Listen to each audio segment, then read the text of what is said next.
2 Samuel chapter 8. And after this it came to pass that David smote the Philistines and subdued them. And David took Methegama out of the hand of the Philistines. And he smote Moab and measured them with a line, casting them down to the ground.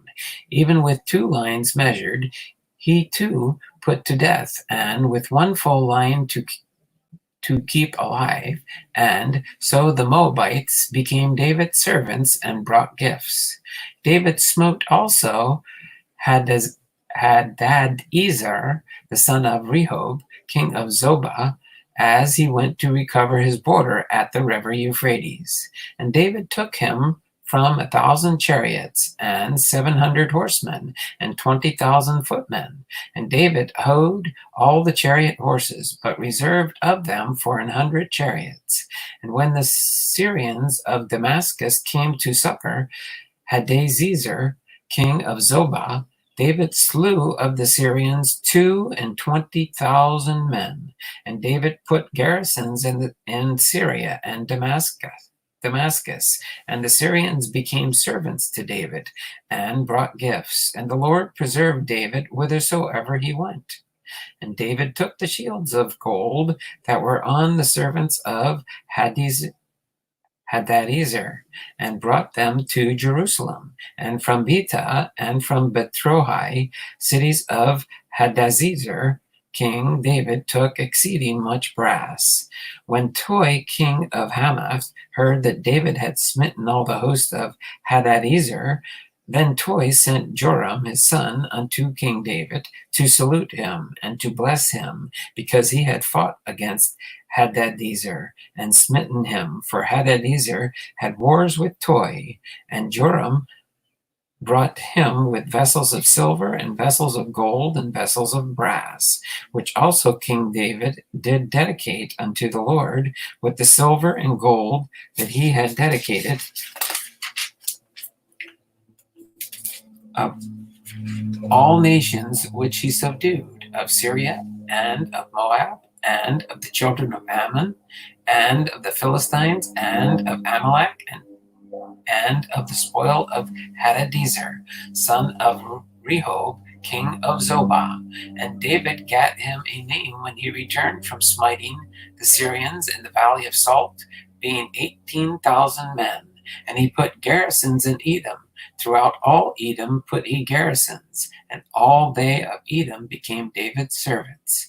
And the Lord preserved David whithersoever he went, and David reigned over all Israel, and David executed judgment and justice unto all his people. And Joab the son of Jerurai was over the host, and Jehoshaphat the son of Ahilud was a recorder, and Zadok the son of Ahitub and Ahimelech the son of Abiathar were the priests, and Serari was the scribe, and Benaiah the son of Jehoiada was over both the Cherethites and the Pelethites, and David's sons were chief rulers. 2 Samuel chapter 9. And David said, Is there yet any that is left of the house of Saul, that I may show him kindness for Jonathan's sake? And there was of the house of Saul a servant whose name was Ziba. And when they had called him unto David, the king said unto him, Art thou Ziba? And he said, Thy servant is he. And the king said, Is there not yet any of the house of Saul, that I may show kindness of God unto him? And Ziba said unto the king, Jonathan hath yet a son, which is lame on his feet. And the king said unto him, Where is he? And Ziba said unto the king, Behold, he is in the house of Machir, son of Amiel, in Lodabar. Then King David sent and fetched him out of the house of Machir, the son of Amiel, from Lodabar. Now when Mephibosheth, the son of Jonathan, the son of Saul, was come unto David, he fell on his face and did reverence. And David said, Mephibosheth, And he answered, Behold thy servant. And David said unto him, Fear not, for I will surely show thee kindness for Jonathan thy father's sake, and will restore thee all the land of Saul thy father, and thou shalt eat bread at my table continually. And he bowed himself and said, What is thy servant, that thou shouldest look upon such a dead dog as I am?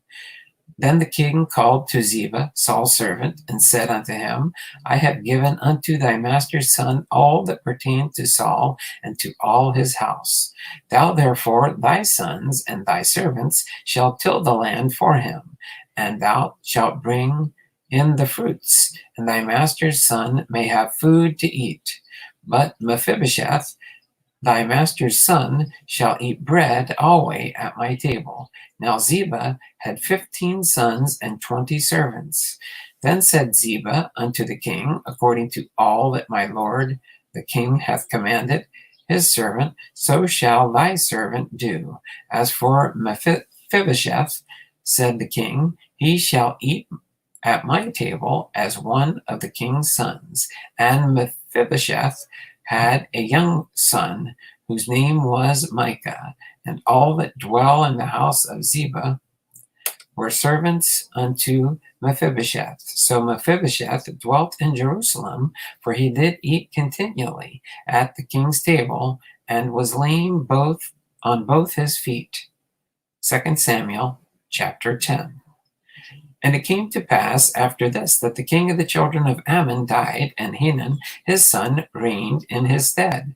Then said David, I will show kindness unto Hanun the son of Nahash, as his father showed kindness unto me.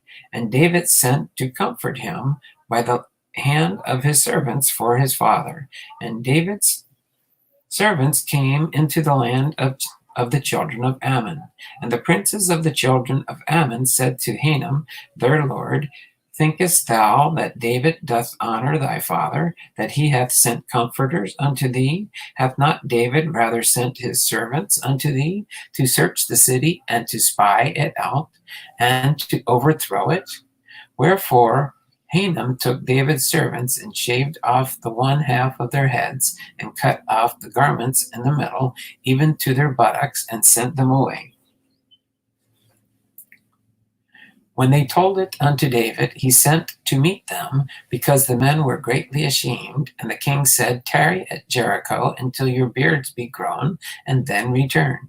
And when the children of Ammon saw that they stank before David, the children of Ammon sent and hired the Syrians of Beth-rehob and the Syrians of Zobah, 20,000 footmen, and King Maach, the son of 1,000 men, and Ishtab, 12,000 men. And when David heard of it, he sent Joab and all the hosts of the mighty men. And the children of Ammon came out and put the battle in array at the entering in of the gate.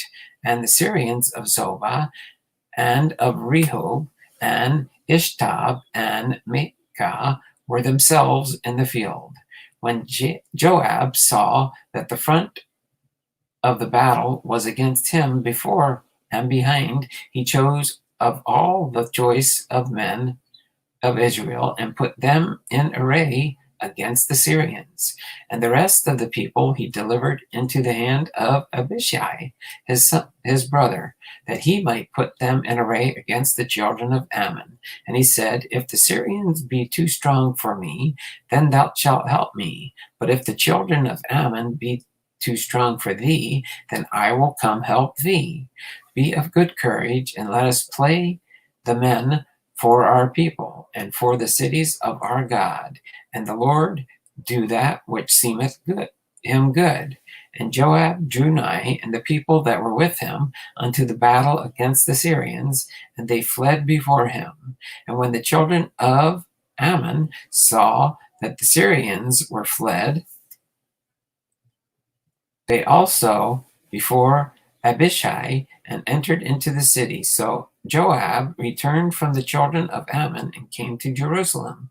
And when the Syrians saw that they were smitten before Israel, they gathered themselves together. And Hadarezer sent and brought out the Syrians that were beyond the river, and they came to Helam. And Shobach, the captain of the host of Hadazer, went before them. And when it was told David, he gathered all Israel together and passed over Jordan and came to Helam. And the Syrians set themselves in array against David and fought with him. And the Syrians fled before Israel, and David slew the men of 700 chariots of the Syrians and 40,000 horsemen, and smote Shobach and the captain of their host, who died there. And when all the kings that were servants to Hadazer saw that they were smitten before Israel, they made peace with Israel and served them. So the Syrians feared to help the children of Ammon anymore. 2 Samuel chapter 11. And it came to pass after the year was expired, at the time when the kings go forth to battle, that David sent Joab and his servants with him and all Israel, and they destroyed children of Ammon and besieged Rabbah. But David tarried still at Jerusalem. And it came to pass in an eventide that David arose from off his bed and walked upon the roof of the king's house. And from the roof he saw a woman washing herself, and the woman was very beautiful to look upon. And David sent and inquired after the woman, and one said, Is not this Bathsheba, the daughter of Eliam, the wife of Uriah the Hittite? And David sent messengers and took her, and she came in unto him, and he lay with her, for she was purified from her uncleanness, and she returned unto her house. And the woman conceived, and sent and told David, and said, I am with child. And David said to Joab, saying, Send me Uriah the Hittite. And Joab sent Uriah to David. And when Uriah was come unto him, David demanded of him how Joab did, and how the people did, and how the war prospered. And David said to Uriah, Go down to thy house and wash thy feet. And Uriah departed out of the king's house, and there followed him a mess of meat from the king. But Uriah slept at the door of the king's house with all the servants of the Lord, and went not down to his house. And when they had told David, saying, Uriah went down unto his house, David said unto Uriah, Camest thou not from thy journey? Why then didst thou not go down unto thine house? And Uriah said unto David, The ark and Israel and Judah abide in tents, and my lord Joab and the servants of my lord are encamped in the open fields. Shall I then go to mine house to eat and to drink and to lie with my wife? As thou livest, and as thy soul liveth, I will not do this thing. And David said to Uriah, Tarry here today also, and tomorrow I will let thee depart. So Uriah abode in Jerusalem that day and the morrow. And when David called him, he did eat and drink before him, and he made him drunk. And at even he went out to lie on his bed with the servants of the Lord, but went not down to his house. And it came to pass in the morning, when David wrote a letter to Joab, and sent it by the hand of Uriah. And he wrote in the letter, saying, Set ye Uriah in the forefront of the hottest battle, and retire ye from him, that he may be smitten and die. And it came to pass, when Joab observed the city, that he assigned Uriah unto a place where he knew that valiant men were. And the men of the city went out and fought with Joab, and there fell some of the people of the servants of David, and Uriah the Hittite also died. Then Joab sent and told David all the things concerning the war, and charged the messenger, saying, When thou hast made an end of telling the matters of the war unto the king, and if it so be that the king's wrath arise, and he say unto thee, Wherefore approach ye so nigh unto the city when ye did fight? Knew ye not that they would shoot from the wall? Who smote Abimelech, the son of the Jebusheth? And not a woman cast a piece of millstone upon him from the wall, that he died in Thebez? Why went ye nigh the wall? Then say thou, thy servant Uriah the Hittite is also dead. So the messenger went and came and showed David all that Joab had sent him for. And the messenger said unto David, Surely the men prevailed against us, and came out unto us in the field, and we were upon them, even unto the entering of the gate. And the shooters shot from off the wall upon the servants, and some of the king's servants be dead, and thy servant Uriah the Hittite is dead also. Then David said unto the messenger, Thus shalt thou say unto Joab, Lest not this thing displease thee, for the sword devoureth one as well as another. Make thy battle more strong against the city, and overthrow it, and encourage thou him. And when the wife of Uriah heard that Uriah her husband was dead, she mourned for her husband. And when the mourning was past, David sent and fetched her to his house, and she became his wife, and bare him a son. But the thing that the Lord had done that David had done displeased the Lord.